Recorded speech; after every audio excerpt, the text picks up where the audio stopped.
ఓం శ్రీ గణేశాయ నమః. ఓం శ్రీ గురుభ్యో నమః. ఓం శ్రీ మహాగాయత్రీ మాత్రే నమః.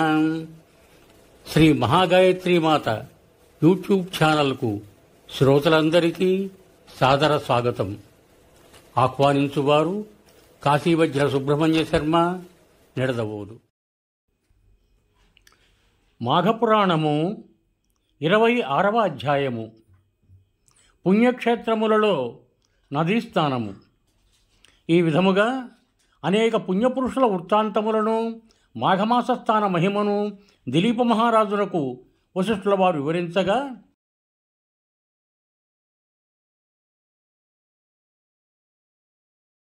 ఆ రాజు, మహర్షి, మీ కృప వలన అనేక వృత్తాంతములను తెలుసుకొని కృతార్థుడనయ్యాను.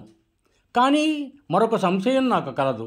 అది ఏమనగా, మాఘమాసమందు ఏ ఏ తీర్థములు దర్శింపవలనో సెలవిండు అని వినమ్రుడై కోరగా, వశిష్ఠుల వారు మరలా ఇట్లనిది: దిలీప మహారాజా, మాఘస్థానములు చేయుటయందు ఆసక్తి కలవారలకు ముఖ్యమగు తీర్థమహిమలను గురించి వివరించెదను.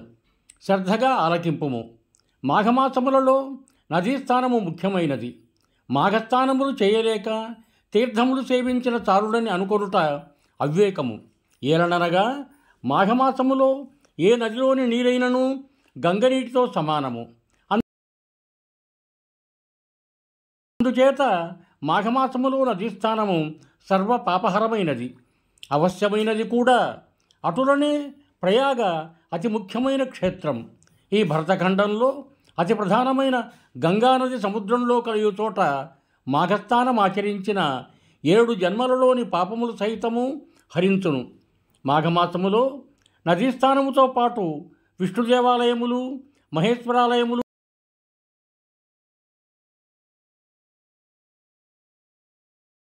మొదలగు 360 పుణ్యక్షేత్రములు దర్శించిన ఎడల గొప్ప ఫలము కలుగుటయే కాక మరలా జన్మనేదే కలుగదు.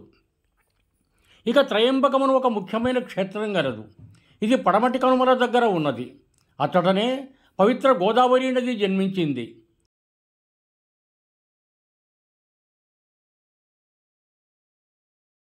గౌతముడు తన గోహత్యా దోషమును పోగొట్టుకున్నటకిచ్చటనే ఈశ్వరుని గురించి ఘోర తపస్సు చేసి గోహత్య జరిగిన ప్రాంతం మీదుగా గోదావరిని ప్రవహింపజేసినాడు. కావున మాఘమాస స్థానముచే తక్షణమే సకల పాపములు పోవుటయే కాక ఇహమందు పరమందు కూడా సుఖపడుదురు. మన దేశంలో ఎన్నో నదులున్నాయి. ప్రతి నదీ తీరమున ఎన్నో పుణ్యక్షేత్రాలున్నాయి. ఆ నదులలో మహానదులు, పుణ్యనదులు ముఖ్యములు. అవి 100కు పైగా ఉన్నవి. అటువంటి కొన్ని పేర్లు స్మరించినచో ఆ నదీ తీరాలలోనున్న క్షేత్రదేవతలను కూడా స్మరించినట్లే అగును. అందుకని కొన్ని ప్రధానమైన నదుల పేర్లను గుర్తు చేసుకుందాం. నందిని, మందాకిని, నళిని, తామ్రపర్ణి, భీమరథి, గంగ, యమున, వేత్రవతి, పంపానది, కృష్ణవేణి, మహేంద్రతనయ, గోదావరి, నర్మద మొదలైనవి మహానదులు.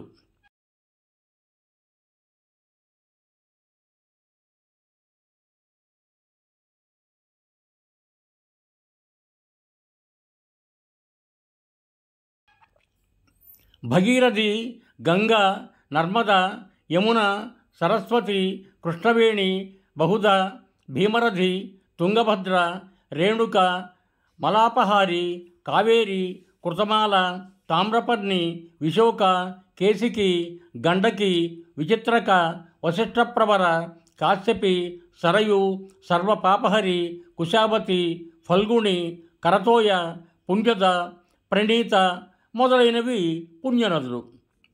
మహానదులు చిరకాలము నుండి ప్రవహించుతున్నవి. పుణ్యనదులు మహాత్ముల ప్రయత్నం వలన వారి పుణ్యము కొలది ప్రవహించి పుణ్యము అందించినవి. మహానదులు, పుణ్యనదులు రెండు విశిష్ట లక్షణములు కలిగిన గంగా, యమున మొదలైన నదులు మహానదులుగాను పుణ్యనదులుగాను అయి ఉండవచ్చును. ఈ నదులలో స్నానం చేస్తే విశేష ఫలప్రదం. మనం ఆ నదులలో స్నానము చేయలేకపోయినను పవిత్ర మాఘమాసమున వాని పేర్లను తలుచుకున్నను పుణ్యమే కదా. ఈ స్మరణ వలన ఆ నదులను ఆ నదీ తీరముల యందున్న పవిత్ర దైవములను కూడా స్మరించినట్లగును కదా. గౌతమి నదిలో మరికొన్ని ప్రసిద్ధములకు ఉపనదులు కూడా కలిసి తమ తమ స్నేహ సౌభాత్రములను చాటుతున్నవి. అటులనే వరంతపానును ఉపనది ప్రవహించే చోట కూడా శివుడు లింగాకారముతో వెలసి ఉన్నాడు. దానికి ఆవలగా ప్రభావము అను క్షేత్రము కలదు. ఆ క్షేత్రము బ్రహ్మహత్యా మహాపాపములను సహితము పోగొట్టగలదు. ఇందుకొక ఇతివృత్తము కలదు, సావధానుడవై ఆలకింపుము. విష్ణుమూర్తి నాభికమలమున పుట్టిన బ్రహ్మకును ఈశ్వరునకును 5 తలలు ఉండేవి. ఈశ్వరునికి పంచభక్తుడు, త్రినేత్రుడు అనే పేర్లు కూడా కలవు. బ్రహ్మదేవుడు నాకును 5 తలలున్నవి, నేనే గొప్పవాడనని శివునితో వాదించెను. ఇద్దరూ గర్వముతో వ్యవహరించినందున చిలికి చిలికి గాలివాన వలె వారిద్దరి మధ్య కలహము పెద్దదయ్యను.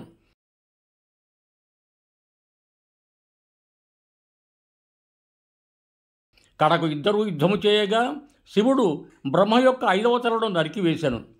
వెంటనే శివునకు బ్రహ్మహత్యాపాతకము చుట్టుకున్నది.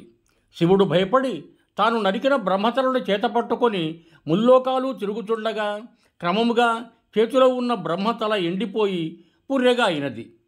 ఈశ్వరుడు సహజంగా అందమైనవాడు. అతడు భిక్షాటనకు వచ్చి భిక్షాందేహి అనగా గృహిణులు భిక్ష పట్టుకొని గుమ్మము కడకు రాగా శివుని జగన్మోహనాకారమును చూచి మోహితులై భిక్ష వేసి శివుని వెంట పోవుచుండిరి. ఈ విచిత్రమును మునీశ్వరులు చూచి కోపం కలవారై తమ భార్యలు శివుని వెంట పోవుట సహించలేక శివునికి పురుషత్వము నశించునుగాక అని శపించిరి. ఈశ్వరుడును చేయునది లేక కింద పడిపోయిన ఆ లింగమునందే ఐక్యమైపోయినాడు. అట్లు శివుడు లింగాకారముగా మారినందువలన ఆ లింగము అమితమైన తేజస్సుతో ప్రకాశించుతుండెను. కోటి సూర్యుల తేజస్సు కలిగి ప్రళయము సంభవించునా అన్నట్లు భయంకరముగా ఉండెను. అప్పుడు బ్రహ్మ విష్ణువులు శివుని వద్దకు వచ్చి ఓదార్చి ప్రయాగక్షేత్రమునకు తీసుకువెళ్ళి అతడ శివునికున్న బ్రహ్మహత్యాది పాపములు పోగొట్టిరి.